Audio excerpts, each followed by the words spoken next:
In the beginning, there was the Word. The spoken word, that is. This word, the written word, didn't come along for countless generations. And this word, the printed word, didn't come along for thousands of years after that. In fact, we've only had the movable type printing press for about 600 years.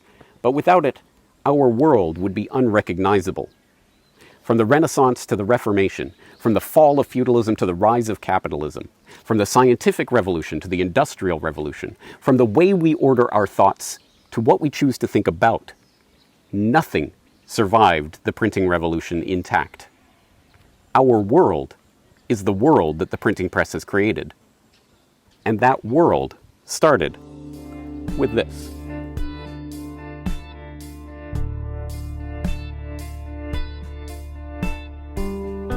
Media. It surrounds us. We live our lives in it and through it.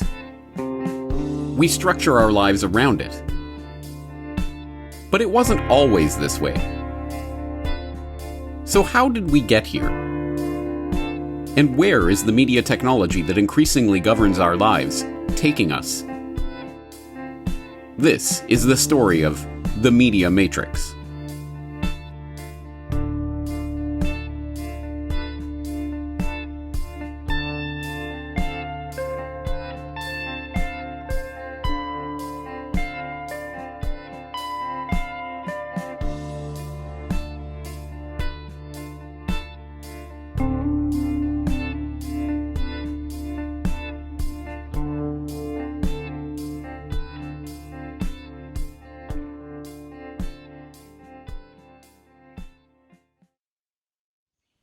You see, in the Middle Ages, mirrors, especially curved mirrors, were fiendishly difficult to make. And pilgrim badges, elaborately designed lead or pewter plates with a curved mirror in the middle, were even more difficult to make. But in 15th century Germany, they were in hot demand. It all goes back to the year 800, when Emperor Charlemagne gifted 4 holy relics from Jerusalem to the cathedral in Aachen in modern-day Germany. The swaddling clothes and loincloth of Jesus, Mary's robe, and the cloth that held John the Baptist's decapitated head. The relics were thought to have miraculous restorative powers, and so, after the Black Death of 1349, they were removed from the cathedral's golden shrine and put on display for the public once every 7 years, attracting tens of thousands of pilgrims from across Christendom. Soon, the belief developed that a curved mirror could be held up to the relics to capture their miraculous power and bring them back to the pilgrim's home in whatever far-flung land they hailed from. Now, the mirror was not a mirror like the ones we're used to today.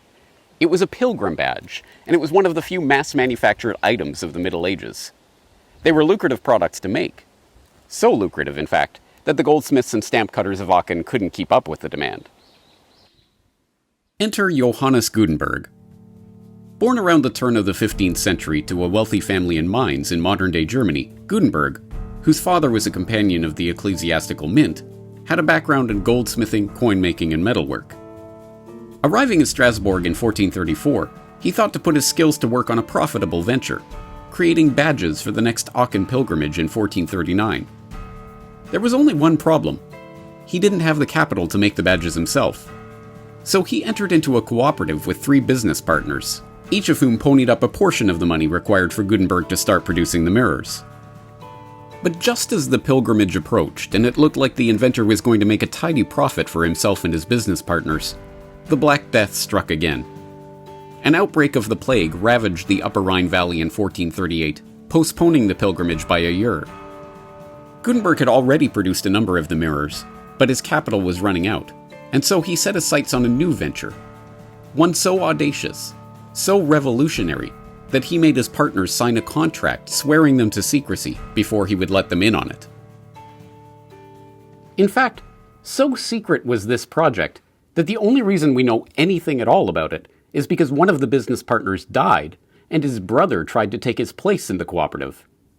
But after the surviving partners refused to let him in on the plot, the would-be co-conspirator sued Gutenberg in Strasbourg court.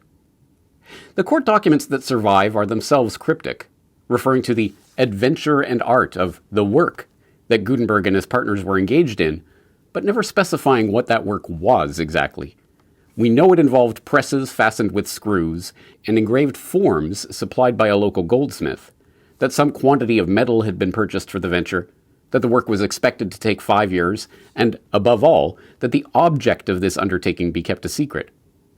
Gutenberg and his partners had quite literally entered into a conspiracy. And that conspiracy resulted in this. Now, this may not look like much to you, and you'd be right. This is a pencil sharpener. But the Gutenberg movable type printing press that it's modeled after? Now that truly was a work of art. In fact, there's a solid argument to be made that it was one of the most important inventions in human history. There were many existing ideas and technologies that went into Gutenberg's creation. The screw press, the manufacture of paper, the idea of woodblock printing, the development of ink. But it took years of careful experimentation to solve the puzzle of how to create a perfect print every time. At first glance, it seems straightforward. The type is arranged in a rectangular container and then beaten with ink balls. The paper is placed in a leather-covered frame called a tympan and covered by a frisket. The tympan is then laid onto the type and fed into a screw press, which is turned to press the type onto the paper. Simple, right? Hardly. In fact, every part of the printing process involved years of laborious experimentation. Finding the right paper to print on, finding the right moisture levels for the paper to absorb the ink, finding the right way to dry the paper, finding an ink that wouldn't run off the metal type, finding the right alloy for casting the type, and on and on and on. Each problem tested the limits of medieval technology and the limits of Gutenberg's own skill and ingenuity. And the result was nothing short of a revolution. How so? Well, here, look at this manuscript. What do you see? If you lived before Gutenberg, you saw a page of text, a totality, a clump of information. But Gutenberg saw something different. His core insight was that a page of text was not a thing in itself, but a collection of letters that could be broken apart and rearranged into any other collection of letters. From that deceptively simple observation came this, the printed page, mechanically produced, perfectly identical characters that could be arranged into any configuration the printer desires to create any text imaginable.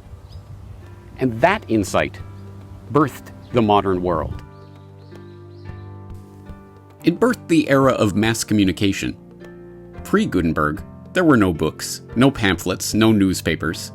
In fact, in the 50 years before Gutenberg, all the scribes in all of Europe struggled to produce 20,000 laboriously hand-copied manuscripts.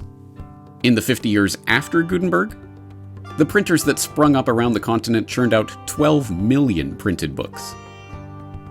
It birthed mass manufacture. Beyond pilgrim badges, there were very few mass-produced items in medieval life. Clothes, tools, shelter, manuscripts, everything was handmade.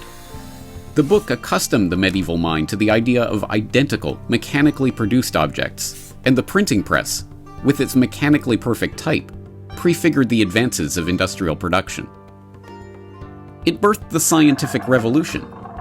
The widespread publication of data, the collection of knowledge in widely available reference books, the ability to exactly reproduce illustrations, things that we take completely for granted today, were a revelation when they appeared in the 15th century, and created the conditions for the rise of the empirical method.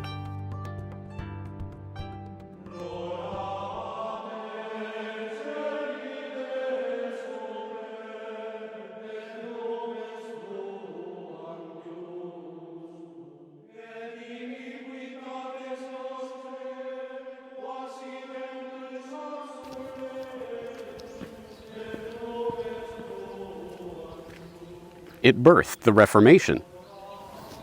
We all know that it was Martin Luther and his 95 Theses nailed to the church door that launched the Reformation, but it was the printing press that allowed Luther's ideas to travel so far, so fast. And, bonus fact, those 95 Theses were addressed to the Archbishop of Mainz, birthplace of Gutenberg's press.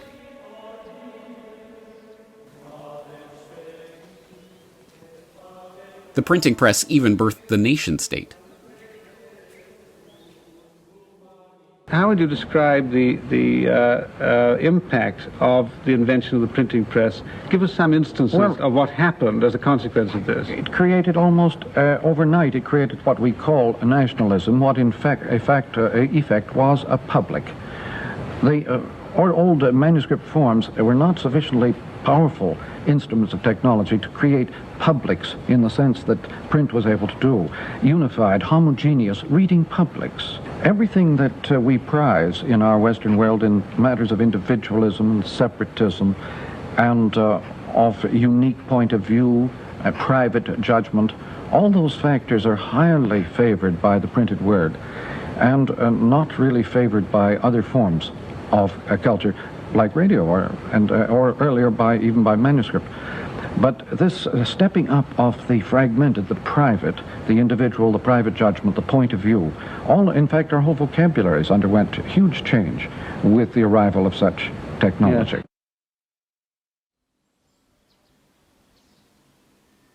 The world that Gutenberg was born into was this world, the real world.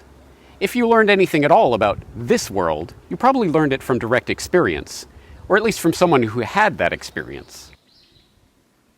But the world that Gutenberg left behind was a world of mass communication. Books were no longer a rare and valuable thing, and it was increasingly likely that your information about the world came from someone you never met, someone who may have been long dead. The movable type printing press didn't just change the way people communicated, it changed what they communicated about. In a very real sense, the printing press invented the news. Before Gutenberg, the news was whatever you managed to gather from your neighbors, what you learned from travelers passing through your village, what you heard the town crier yelling through the streets, or, at best, what you yourself read in the occasional proclamation or edict from the authorities. But after the printing press, the news was for the first time collected, organized, printed on a regular basis, and distributed far and wide. In 1605, the world's first newspaper was published in Strasbourg, the same city where Gutenberg was making his mirrors for the Aachen pilgrimage a century and a half prior. And soon everyone and their dog was printing a newsletter, or a pamphlet, or a newspaper, or a tract, and these ideas were spreading around the world like they never had before. For the first time, someone could be reading the same news as someone in the next town over. Or someone on the other side of the planet. At the exact same time. The printing press united people like never before, and the result was an explosion in the spread of ideas, the likes of which would not be experienced again for centuries. But not everyone was excited about this free flow of information. Entrenched power structures of medieval society, the crown, the church, the feudal lords, had persisted for centuries by controlling information and suppressing dissent. But as the barriers to new ideas collapsed, so did the old feudal order. It's no surprise, then, that wherever the printing press traveled, wherever this new cadre of printers and booksellers set up shop, the censors were not far behind. When Lutheran books began appearing in England in 1520, Cardinal Wolsey was quick to declare that anyone caught with the texts would be subject to heresy laws. Not to be outdone, King Henry VIII's proclamation prohibiting erroneous books and Bible translations of 1530 afforded him the power to try readers of these blasphemous and pestiferous books in his own dreaded Star Chamber. Parliament dissolved the Star Chamber in 1641, but they weren't about to give up censorship of the press. They just wanted to take the power for themselves, and that's exactly what they did. The Licensing Order of 1643 outlawed the printing, binding, or sale of books except by persons licensed under authority of Parliament. This prompted John Milton to write the Areopagitica, still recognized today as one of the most influential and passionate defenses of freedom of speech in history. Who kills a man kills a reasonable creature, God's image. But he who destroys a good book kills reason itself, kills the image of God, as it were in the eye. But even the loftiest language of Milton had little effect in swaying the censors. The licensing order was not overturned for half a century when the Parliament decided not to renew the Act. Those in positions of power had good reason to fear the printing press. Gutenberg's invention turned their world on its head. Suddenly, people who had been kept apart and largely in ignorance of the world around them had been brought into a community of readers. A gigantic societal conversation began, empowering radicals who sought to overturn the order that had existed for centuries, and helping them to spread their dangerous new ideas faster and farther than they ever could have with pen and paper. Perhaps it's no surprise, then, that these new ideas would come to their dramatic fruition in one of the most literate places on the planet, colonial America. By the end of the 18th century, literacy rates in the colonies was upwards of 90%, and there were 180 newspapers being published on the eastern seaboard, twice as many as in England, a country with twice the population. The colonists' appetite for books and learning was celebrated far and wide. In 1772, the Reverend Jacob Duché wrote of the colonies, "Almost every man is a reader. The poorest laborer upon the shores of the Delaware thinks himself entitled to deliver his sentiment in matters of religion or politics with as much freedom as the gentleman or scholar. Such is the prevailing taste for books of every kind." Just 4 years later, in 1776, Thomas Paine would publish Common Sense, a 47-page pamphlet that was to take those colonies by storm. In the first 3 months of its publication, a staggering 120,000 copies of the book had been sold. By the end of the year, it had sold 500,000 copies, or one pamphlet for every 5 men, women, and children in the colonies. To put that in perspective, adjusted for population, Common Sense would be the 13th best-selling book of all time. But this wasn't any ordinary bestseller. This was a revolution. At the beginning of 1776, before Common Sense, the average colonist believed themselves to be Englishmen engaged in a civil war. After Common Sense, they were revolutionaries engaged in a war for independence. And that war was waged on the power of the printed word. That is the power of print. The pen may be mightier than the sword, but the printing press is mightier than entire armies. By the end of the 19th century, a new creature had emerged to capitalize on this new instrument of power: the press baron. In America, William Randolph Hearst, William Randolph Hearst, inherited the San Francisco Examiner from his wealthy father, built it up into the biggest paper in town, and plowed the profits into the purchase of the New York Journal. With the Journal and a growing number of dailies across the country under his belt, Hearst became a full-fledged press baron, taking on Joseph Pulitzer's New York World in a circulation war, pioneering the eye-catching layouts and sensational stories that would come to define his brand of yellow journalism, and helping to gin up support for the Spanish-American War, among many other dubious causes. In England, Alfred Harmsworth picked up the yellow journalism idea from Hearst and Pulitzer and used it to build his own press empire around the Daily Mail. From a lower caste of British society, Harmsworth found himself in the center of political power in Britain, using his influence to gin up public hatred of the Huns ahead of World War I, becoming director of propaganda for the government in 1918, and earning himself the title of Lord Northcliffe in the process. In a sense, the Lord Northcliffes and the William Randolph Hearsts and the other press barons of that era were the end stage of the Gutenberg Revolution. The invention that had given a voice to the masses and started a conversation that would topple institutions, dethrone monarchs, and reorder empires had now catapulted people at the fringes of power into its very heart. With the power of the press, these men were able to sway the minds of entire nations of people. Naturally, the old tension between the ruling elite and the masses empowered by the press was still there. But censorship hadn't proven to be an effective tool for keeping the masses in ignorance. There had to be another way. That way, it turned out, was another conspiracy. On February 9th, 1917, Oscar Callaway, a U.S. representative from Texas' 12th District, exposed that conspiracy in the Congressional Record.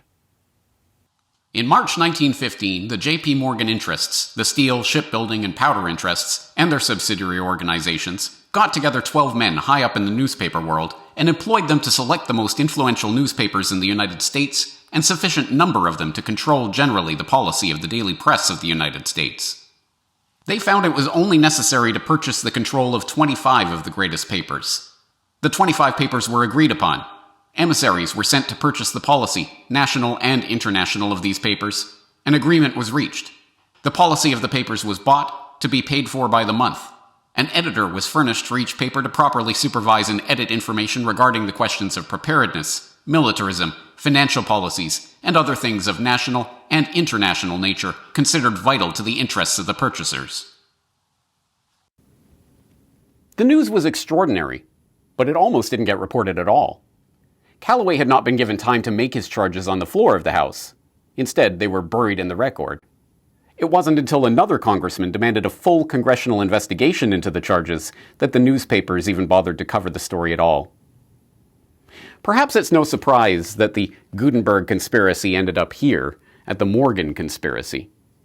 That a revolutionary step towards freeing man from the bonds of ignorance was met with a revolutionary counteraction designed to place those chains around him all the more tightly. That at the zenith of the print revolution, the oligarchy finally found a way to control the free flow of information. Ironic, then, that within the space of a few short years, the print revolution that Gutenberg had started was about to be overturned by another technology.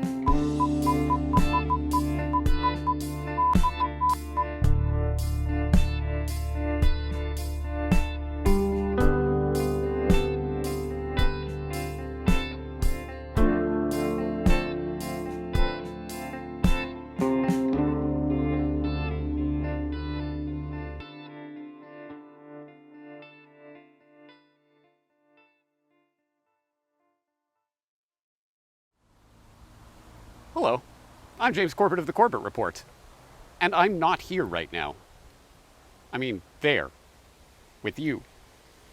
Confused? Well, take a look at this. See? But in truth, I'm not here either. What you are watching are the ghostly reflections of someone far away. I am not in the room with you, but you can see me. You can hear me. You might not think much about this, but it is one of the wonders of our era, and it has shaped the world in ways we can barely comprehend.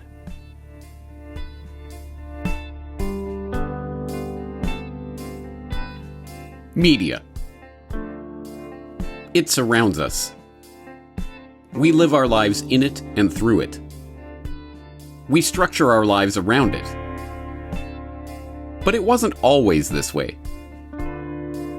So how did we get here?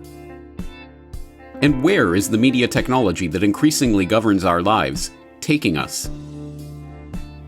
This is the story of the Media Matrix.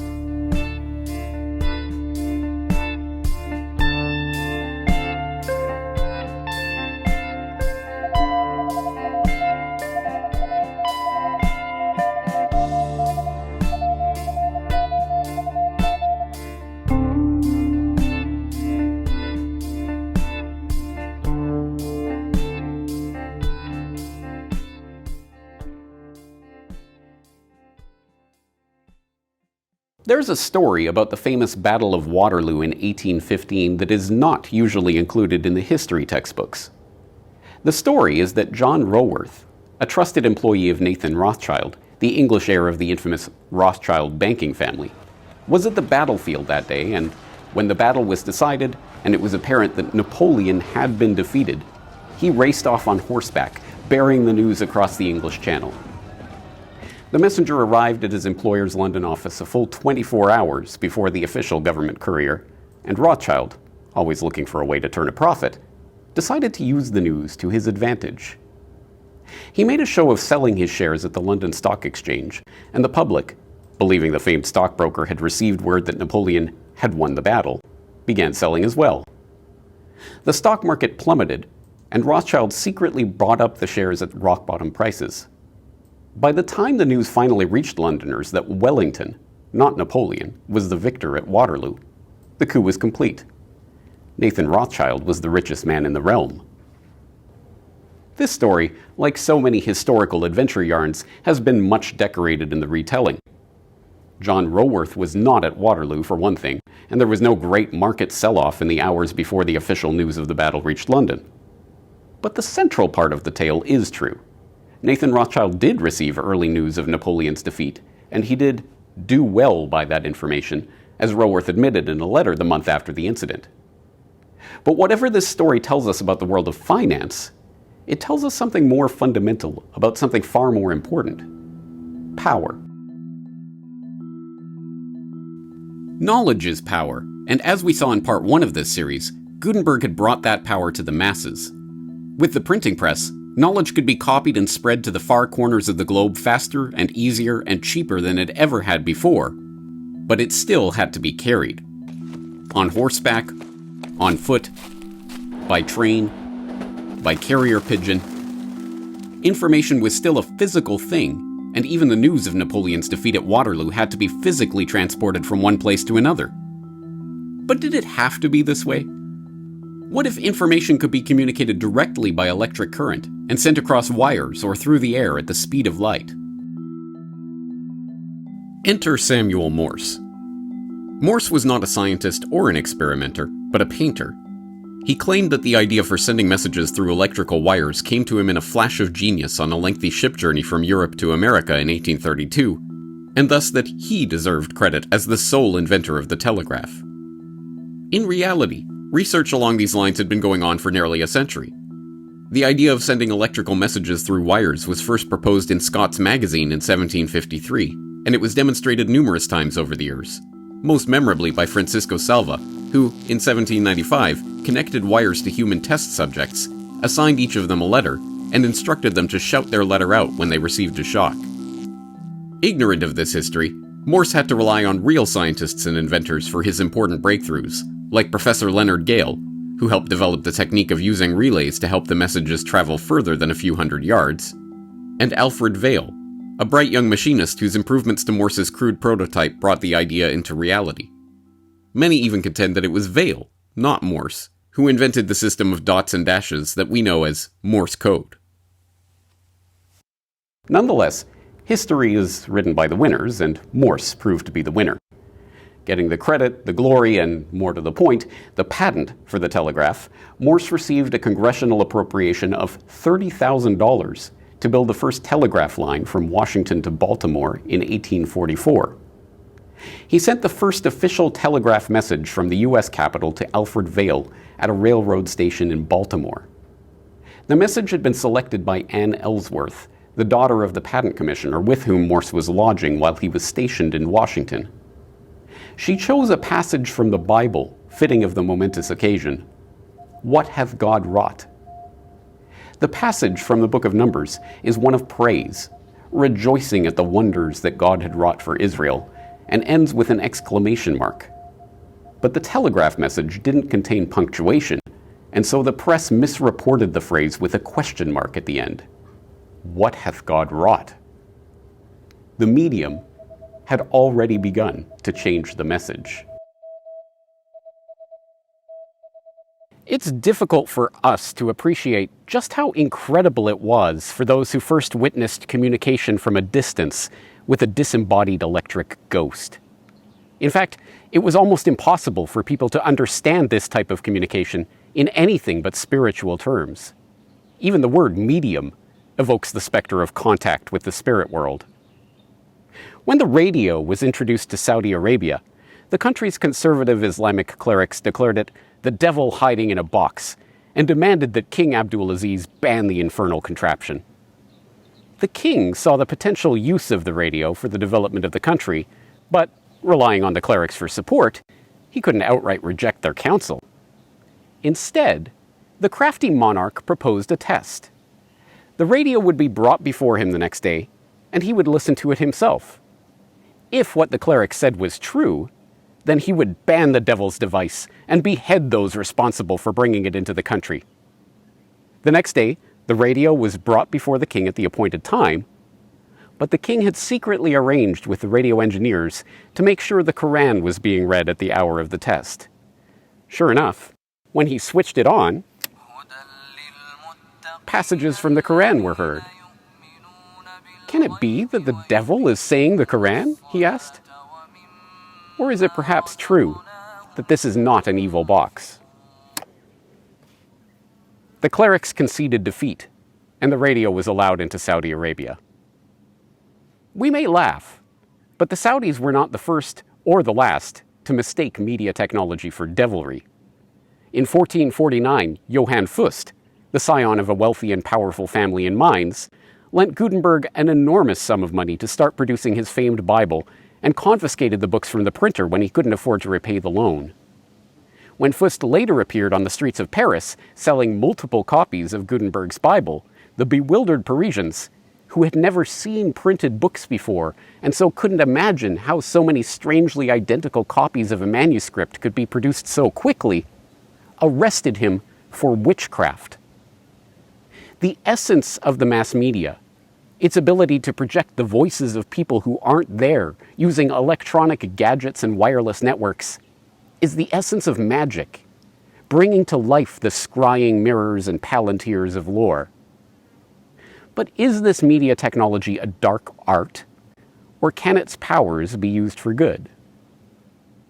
As the new medium of commercial radio rose in the early decades of the 20th century, listeners had cause to side with the Saudi clerics in their determination that it was, in fact, a devil in a box.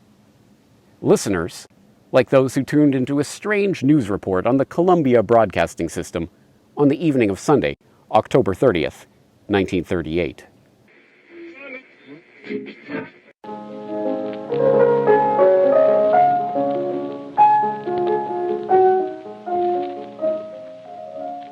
Ladies and gentlemen, here is the latest bulletin from the Intercontinental Radio News. Toronto, Canada. Professor Morse of Macmillan University reports observing a total of 3 explosions on the planet Mars between the hours of 7:45 p.m. and 9:20 p.m. Eastern Standard Time. This confirms earlier reports received from American observatories. Now, nearer home, comes a special bulletin from Trenton, New Jersey. It is reported that at 8:50 p.m. a huge flaming object, believed to be a meteorite, fell on a farm in the neighborhood of Grover's Mill, New Jersey, 22 miles from Trenton. The flash in the sky was visible within a radius of several hundred miles, and the noise of the impact was heard as far north as Elizabeth. We have dispatched a special mobile unit to the scene, and we'll have our commentator, Carl Phillips, give you a word picture of the scene as soon as he can reach there from Princeton. In the meantime, we take you to the Hotel Martinet in Brooklyn, where Bobby Millett and his orchestra are offering a program of dance music.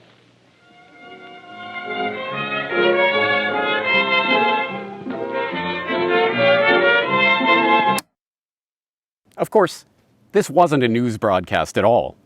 It was the infamous Halloween scare, Orson Welles' radio adaptation of The War of the Worlds, which infamously caused panic among some members of the listening audience who were flipping through the dial and mistook the dramatized news interruptions for actual reports of a Martian invasion. It's become fashionable in recent years to downplay the incident as a myth. There was no real scare, only a few dimwits who got frightened. The newspapers, looking for any excuse to belittle radio, its fast-rising competition for the public's attention and corporate advertising dollars, ginned up the story and sold the public on a panic that never was. But there was something to the Halloween scare. The city manager of Trenton, New Jersey, mentioned by name in the broadcast, even wrote to the Federal Communications Commission to demand an immediate investigation into the stunt. In response, a team of researchers fanned out, collecting information, conducting interviews and studying reports about the panic to better understand what had happened and what could be learned about the new medium's ability to influence the public. The team was from the Princeton Radio Project, a research group founded with a 2-year, $67,000 grant from the Rockefeller Foundation to study the effect of radio through the lens of social psychology. The team was led by Hadley Cantrell, the old Dartmouth College roommate of Nelson Rockefeller, who had written in 1935 that radio is an altogether novel medium of communication, preeminent as a means of social control, and epochal in its influence upon the mental horizons of men. Cantrell's report on Welles's Halloween broadcast, The Invasion from Mars, concluded that such a large-scale media-induced frenzy could happen again, and even on a much more extensive scale. This was important information for the funders of the Princeton Radio Project.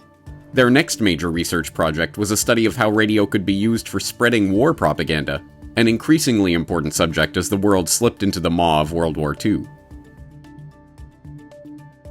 The question of electronic media's ability to influence the public became even more important as the radio revolution of the early 20th century flowed into the television revolution of the mid-20th century. Television had actually been ready to roll out as a commercial medium in the 1930s, but the Depression and then the war delayed the mass production of television sets. The first mass-produced commercial television hit the market in 1946, and it soon became one of the most quickly adopted technologies in history to that point, finding its way into the majority of American homes within a decade. Strangely, as sociologist Robert Putnam documented in his 2000 bestseller Bowling Alone, the era of television adoption precisely coincides with a severe drop-off in civic engagement among the American public. Could there be a relation? If so, what could it be? One intriguing possibility comes from research conducted by Herbert Krugman in 1969. Krugman, who would go on to become manager of public opinion research at General Electric in the 1970s, was interested to discover what happens physiologically in the brain of a person watching TV. He taped a single electrode to the back of his test subject's head and ran the wire to a Grass Model 7 polygraph, which in turn interfaced with a Honeywell 7600 computer and a CAT 400B computer. He turned on the TV and began monitoring the brain waves of his subject. He found through repeated testing that within about 30 seconds, the brain waves switched from predominantly beta waves, indicating alert and conscious attention, to predominantly alpha waves, indicating an unfocused receptive lack of attention. The state of aimless fantasy and daydreaming below the threshold of consciousness. Krugman's initial findings were confirmed by more extensive and accurate testing. TV rapidly induces an alpha state consciousness in its viewers, putting them in a daydream state that leaves them less actively focused on their activities and more receptive to suggestion. This dream state combines with the nature of the medium itself to create a perfect tool for disengaging the viewer intellectually, removing them from active participation in their environment, and substituting real experience with the simulacrum of experience. In a word, TV hypnotizes its viewers. To begin with, television is essentially non-linguistic. It presents information mostly in visual images. Although human speech is heard on television and sometimes assumes importance, people mostly watch television. And what they watch are rapidly changing visual images, as many as 1,200 different shots every hour. The average length of a shot on network television is 3.5 seconds. The average in a commercial is 2.5 seconds. Now, this requires very little analytic decoding. In America, television watching is almost wholly a matter of what we would call pattern recognition. What I'm saying here is that the symbolic form of television, its form, does not require any special instruction or learning. In America, television viewing begins at about the age of 18 months, and by 36 months, children begin to understand and respond to television's imagery. They have favorite characters, sing jingles they hear, and ask for products they see advertised. There's no need for any preparation or prerequisite training for watching television. It needs no analog to the McGuffey reader.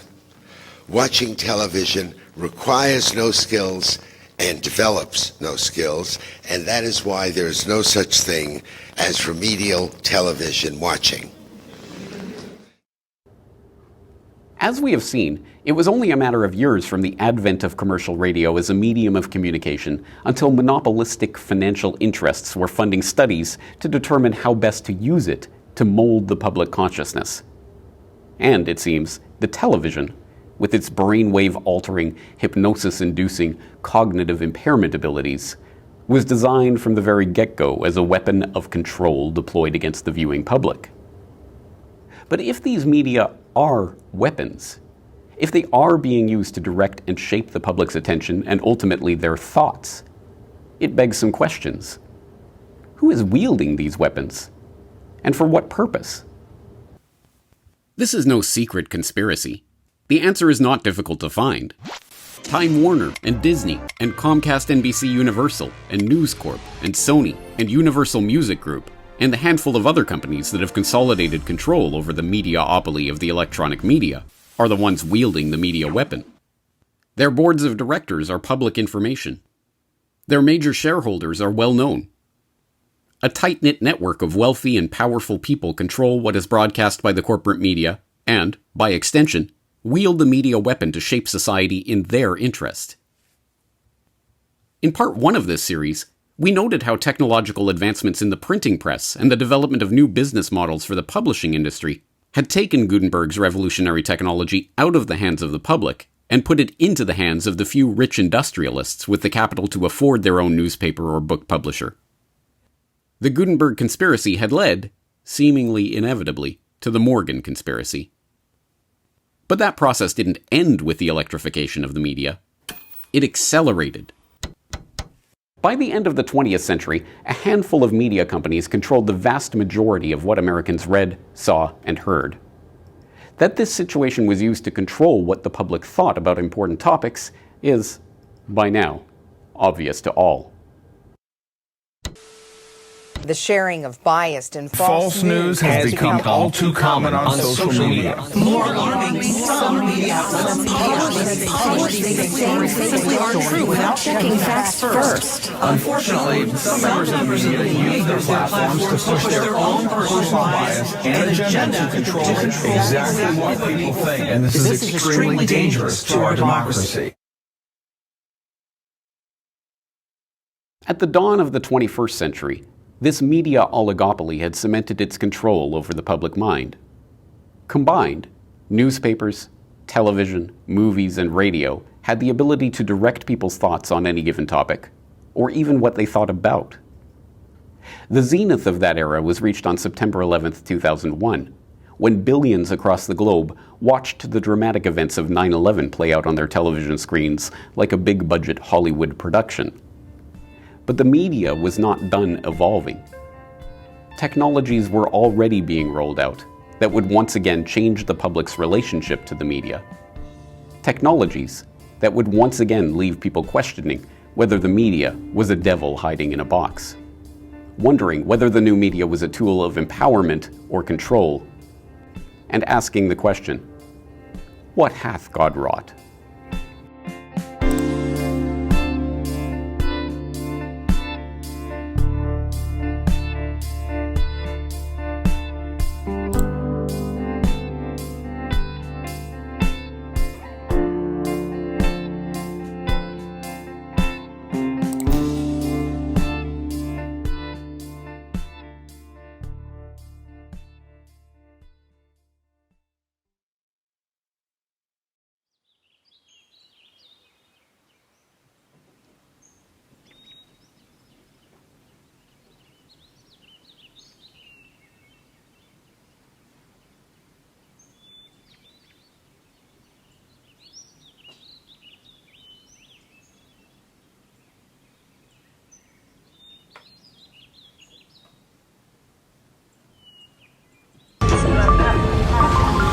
Adiós.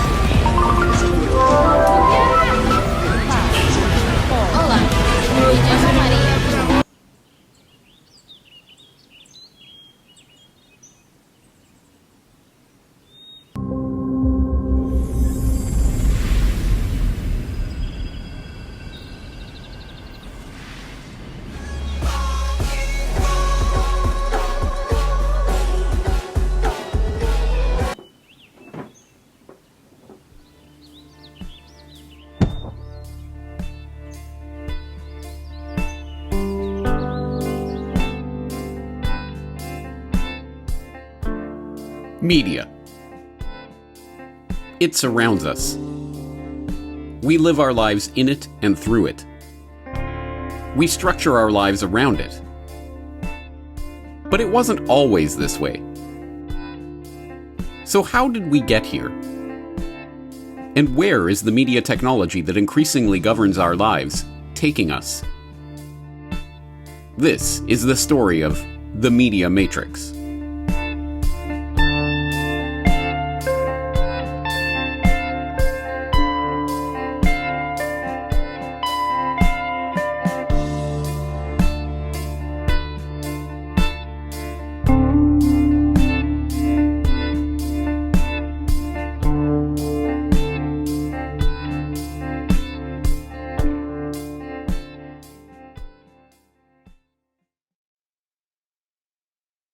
At the dawn of the 21st century, if you saw anything, read anything, listened to anything, it was more likely than not placed in front of you by one of the handful of companies that controlled the major television and radio networks, newspaper syndicates, film studios, and music companies.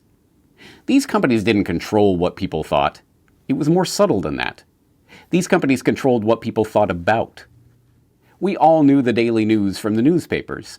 We all heard the latest Billboard chart topper. We all saw the latest episode of Must-See TV. We all knew about the latest Hollywood blockbuster. Even if we managed to avoid these media ourselves, we knew them anyway from cultural osmosis. Yes, by the year 2000, we had arrived at the pinnacle of mediated reality.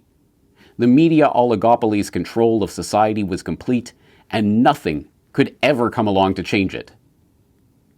And then something did. We're riding on the internet, cyberspace, set free. Hello, virtual reality. Interactive appetite, searching for a website, a window to the world, got to get online. Take a spin, now you're in with the techno set. You're going surfing on the internet. Given that the only thing people can agree on these days is that the internet is ruining society, it's difficult to remember that the general public's introduction to the World Wide Web was accompanied by a torrent of hyperbole and over-the-top enthusiasm that would make a pimply-faced teenager blush. The internet was going to solve all of our problems. It was going to democratize information. It was going to give a voice to the voiceless. It was going to bring the world together. And, most importantly, it was going to help us order pizza without having to pick up our phone.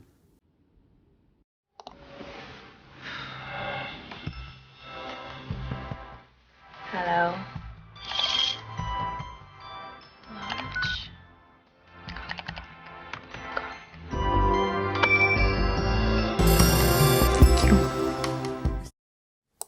It's easy to laugh at the gee-whizzery and pie-in-the-sky promises of the information superhighway hype. But make no mistake, the advent of the web was a revolution. It did upend the economic model that had given rise to the media oligopoly in the first place, and it did give a voice to countless millions around the globe who would never have been heard at all if it weren't for the advent of new media platforms. This is James Corbett of CorbettReport.com, and I'd like to welcome you to a new episode of a completely new news update series that I'm doing with my good friend and the host and webmaster of MediaMonarchy.com, James Evan Pilato. James, it's great to have you on the program today. Thanks a lot, man. I've looked forward to doing this. Yeah, me too. As the general public started to get online in the 1990s, not even the wildest flights of cyber-utopian fancy could have imagined the sea change in news and information that was about to sweep over the public. As the printing press had given birth to our very concept of the news, and as radio and then television again transformed our understanding of what it meant to hear or see the news, so too did this new medium change our perception of world events and our relationship to them. Suddenly, the news was not something you heard a well-coiffed elderly man in a three-piece suit in $1 million studio reading to you from a teleprompter. In the online age, the news was as likely to be a story written from home by a guy in his pajamas, or a video of a protest uploaded from someone's smartphone, or a tweet by an anonymous account. Blogs and websites and, later, Facebook feeds and Reddit posts became places people went for news and analysis on breaking events. Information was condensed into memes, and meme literacy became necessary to even understand what was happening online. The emerging racist ideology known as the alt-right. And all the while, the media whose hold over the public mind had seemed so unassailable mere decades ago was now old hat, reduced to just another stream of information accessible on the always-on, infinite scrolling online content feeds. But if we have learned anything from this study of media history by now, it's that a predictable pattern is at play. A new technology transforms the way people communicate and promises a flowering of knowledge and understanding. The existing power structure then spends all of its considerable resources censoring or co-opting that technology, and ultimately using the new media as an even more effective tool for spreading propaganda. As we saw in part 1 of this series, the Gutenberg Press sparked a true revolution, overturning the social, political, and economic order and empowering individuals to share ideas on a scale never before imaginable. But we also saw the censors swooping in to repress those ideas before the corporatization of the press finally tamed the mighty juggernaut that Gutenberg had unleashed. And, as we saw in part 2 of this series, the commercial radio revolution prompted the Rockefellers and other entrenched financial interests to begin studying how best to use the electronic media to shape the public consciousness. And television, with its ability to put its viewers into an alpha brainwave state of susceptibility, proved to be an even more effective tool for the corporate interests that soon monopolized the public airwaves. The story of the World Wide Web follows a depressingly similar trajectory. Whatever promise the internet held to kick off a new Gutenberg revolution, putting the power of the press back in the hands of the average person, that promise has been consistently betrayed by the centralization of online discovery and identity into corporations, as even Twitter founder Jack Dorsey now admits. Perhaps the fact that the web has been so quickly co-opted into a medium of control isn't surprising. After all, the internet is no movable type printing press. However much work went into the design of the printing press, it was still possible for a skilled 15th century craftsman to create and operate one with nothing more than the knowledge of the latest technologies and the capital of a few business partners. But the internet arose not from a medieval tinkerer's workshop, but from the bowels of the Pentagon. The long history of collusion between big tech, the Pentagon, and the US intelligence community is by now a well-documented one.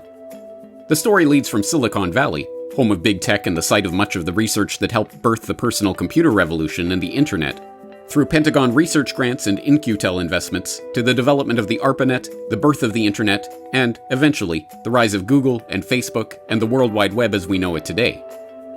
The result of that history is apparent to all by now.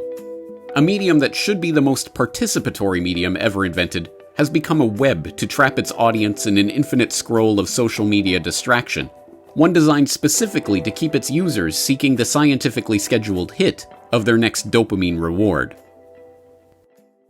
If the thought process that went into building these applications, Facebook being the first of them to really understand it, that thought process was all about how do we consume as much of your time and conscious attention as possible.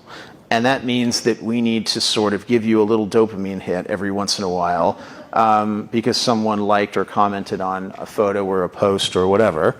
And that's going to get you to contribute more content, and that's going to get you, more likes and comments. I mean, it's a social validation feedback loop that it's like it's exactly the kind of thing that a hacker like myself would come up with, because you're exploiting a vulnerability in human psychology.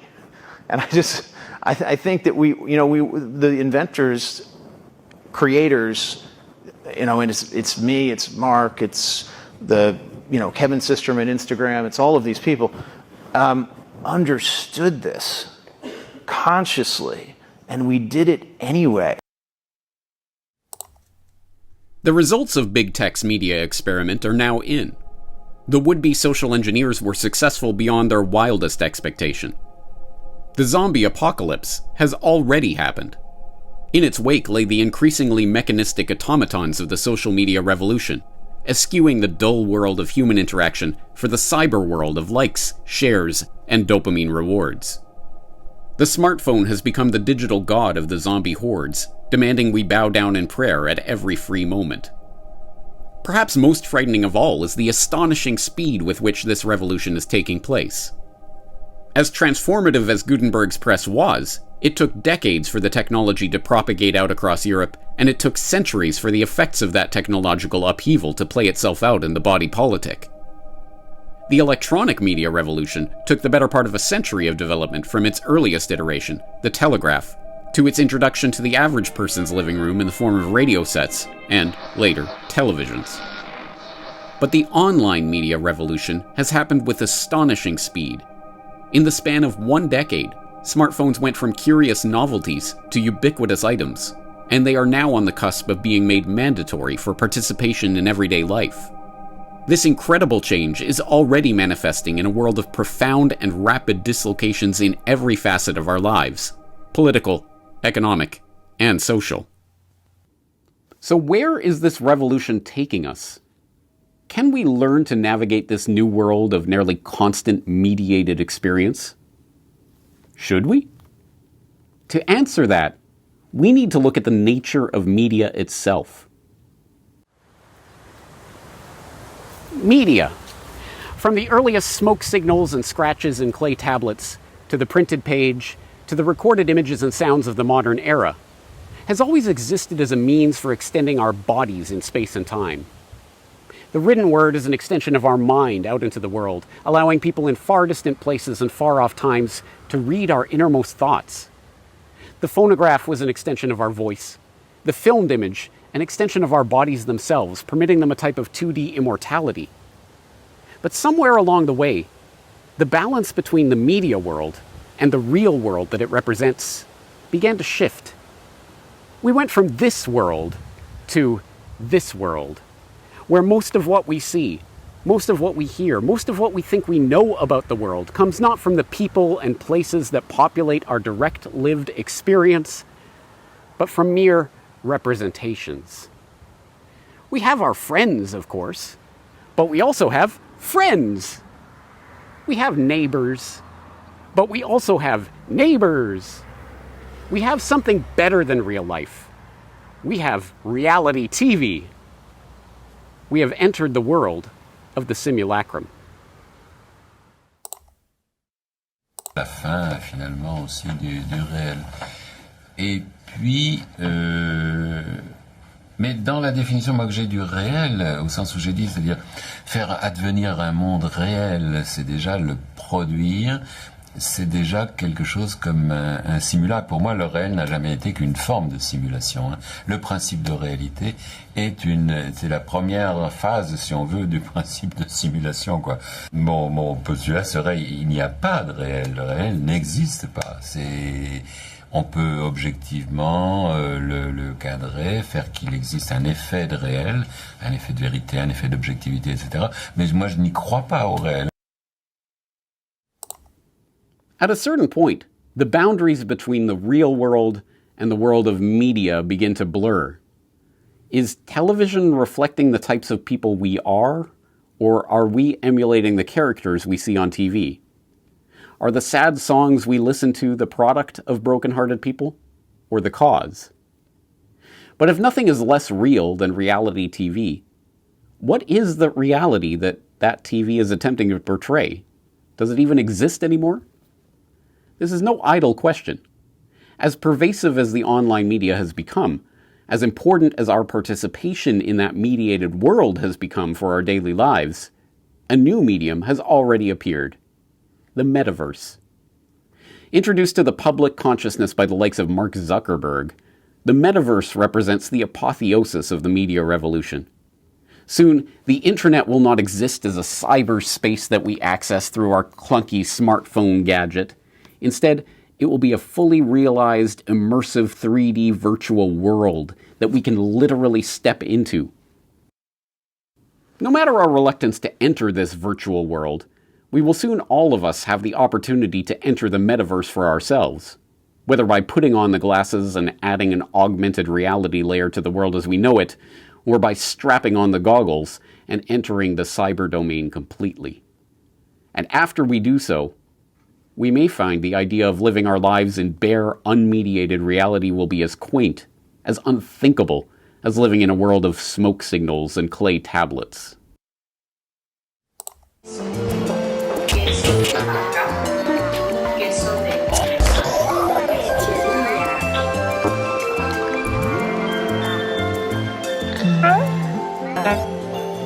¿Qué está pasando?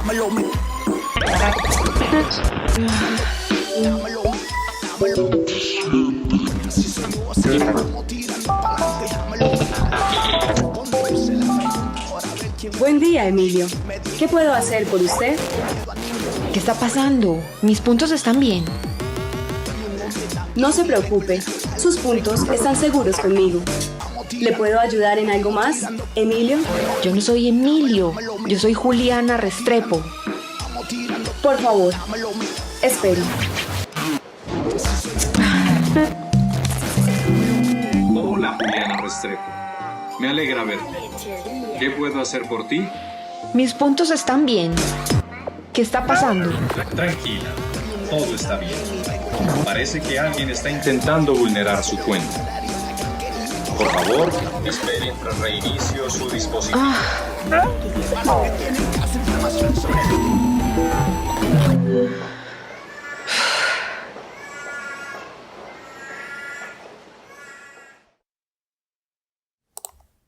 We stand at a precipice. On one side is reality, the original, authentic, lived human experience. And on the other side is the metaverse, the world of constantly mediated experience. In the middle is hyperreality, that blurry space between the real world and the mediated world. And living as we do on this side of the electronic media revolution, hyperreality is the only place we've ever really known. It's been suggested that the metaverse is not a space, not a virtual world that we can jack ourselves into and live a virtual life like in the Matrix, but a time. Specifically, the metaverse is that time when our digital lives become more meaningful to us than our real lives. If that is the case, then who can deny that for an increasing number of people around the world, that time has already arrived? In this series, we have examined the history of the mass media from the Gutenberg Revolution to today. But if we don't understand that history, then we will be like the ignorant masses identified by George Santayana, condemned to repeat a past that we cannot remember. From one perspective, the history of media is merely the story of the development of the machinery of communication. The movement from the printing press, to the telegraph, to the radio, to the television, to the internet, to the metaverse, is a story of technological progress, and each new technology brings us closer to the ideal of total communication. But there's a more fundamental perspective, one that sees media not as a technology, but as the expression of our need as human beings to connect with others, to fight off our original state as beings cast alone and naked into the world through communion with others. But as our technology of communication begins to create its own world, and as we increasingly place ourselves inside that media world, we would do well to ask ourselves, at what point do we lose our essential nature as human beings? Once we're jacked into the metaverse, are we still Homo sapiens? Or will we have become Homo medius? Have we considered what that means? Do we care? Perhaps it's no surprise that the curved mirror of the Gutenberg conspiracy has led us here, to the black mirror at the doorway to the metaverse. Perhaps we were always destined to end up here. Perhaps this is an expression of a fundamental human urge. Perhaps. But it's good to know that this has an off button. That the real world still exists. That you are watching an image on a screen, and that the power to turn it all off is still in our hands.